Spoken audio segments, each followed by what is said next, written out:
Hi friends, நீங்கள் மாட்டு வண்டி ஓட்டுவீங்கன்னு தெரியும், கரும்பு ஏற்றீங்கன்னு. மாட்டை எத்தனை தடவை அடிச்சு வைப்பீங்க. அதனால் உங்களுக்கு ஒரு டாஸ்க், கரும்பால் 4 கரும்பால் அடிங்க, 4 கரும்பால் அடிங்க. ஆசைப்பட்டீங்க.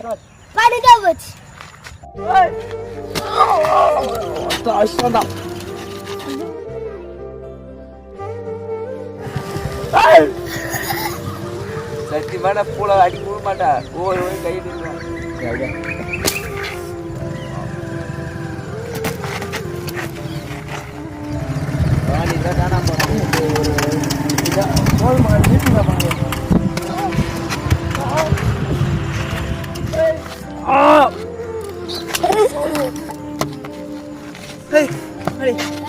பகாலி வலிக்குதா? உட்கார தண்ணி ஏத்துறா கொம்பால். சரி சரி அடிச்சு மனுச்சுக்காரா கமாண்ட் அடிச்சுட்டா. சின்ன சேனலுக்கு எதாக இருந்தாலும் அது கொஞ்சம் ஆதரவு கொடுங்க. உங்கள் பொண்ணான கையை கொண்டு அந்த பெல்லில் தட்டிடுங்க. அவங்களுக்கு சப்ஸ்கிரைபர் 5-10 ஏறுனா அவங்க மனசு சந்தோஷப்படும். அவங்க வீடியோவும் பாருங்கள்.